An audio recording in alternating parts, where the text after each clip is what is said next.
confident in your blackness. There's no one way to be black. There's no straitjacket. There's no constraints. There's no litmus test for authenticity. President Obama delivering a pointed talk about, among other things, race at one of the nation's leading historically black colleges yesterday, Howard in Washington.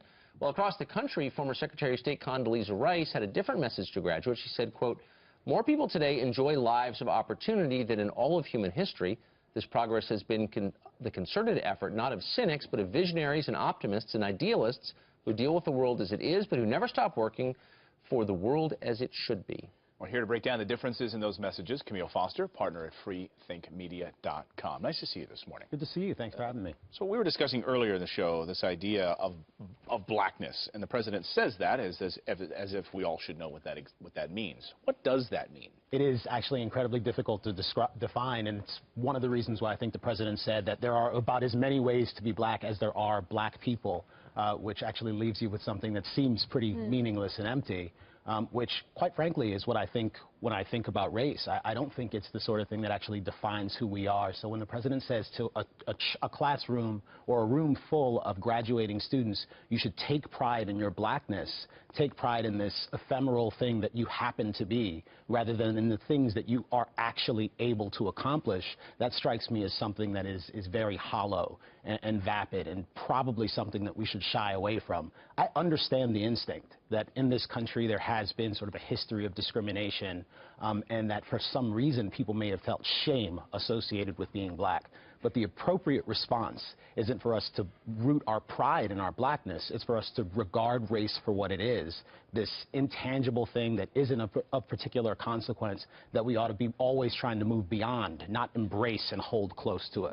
God, first of all, God bless you for saying that. I got that from Zora Neale Hurston, who was also a Howard alum, who talked about race pride and how she didn't have time for race pride, that race pride works in two directions, that if you embrace race pride, you also have to embrace racial shame, that people who happen to look like you will do things that could be virtuous or not, and if they're doing things that aren't virtuous, then you own those things too. That seems ridiculous to me. Condoleezza Rice, when she spoke to mostly those same themes. And to be fair to the president, he also said that these students were inheriting a world that was better than the world that he grew up in, that we had overcome a great many challenges in this country.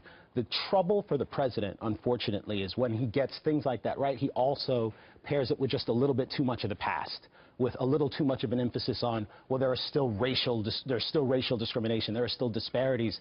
The disparities that exist, for example, in our criminal justice system, I am less concerned that we're locking up sort of less black people as a percentage of the population than that we're locking up less people overall. If you adjust those disparities so that we're locking up more white people, but it's still 50 million people that get locked up, that is a problem. That's not a solution. So I think he talks about these issues in the wrong way and oftentimes arrives at the wrong solution because of it. It seems like this country is more divided than it's ever been, especially when it comes to blacks and whites. How do we move forward? How do we come together when we hear the president talk like this? Interestingly, I don't think we are more divided than we've ever been. I do think we have a very poisonous and backwards conversation when it comes to race in this country, that we're overly sensitive about things. There was a moment in this speech where the president talked about black people, the bond between them is that they have a unique understanding of injustice. And if anything, unfortunately, that calibration, that thing that makes them understand injustice seems to be a little out of whack, because the Black Lives Matter movement has embraced any number of saints, like Mike Brown, for example, who, by all accounts at this point, if we actually look at what happened there, by all accounts, he committed strong-arm robbery, potentially assaulted a police officer in the street, and there are still people who walk around as if he had his hands up, when there have been 2 independent investigations that have suggested that wasn't the case. Granted, there are problems with the criminal justice system. There are things that need to be reformed and accomplished in this country. We're not talking about those things if we're distracted by the fact that blacks happen to be overrepresented in certain criminal justice statistics. So wouldn't you like to, I mean, everything you've said, I don't even know what your politics are, but I'm agreeing with you vehemently. It's very moving. Everything you've said is so It's always a good choice. It is. Yeah.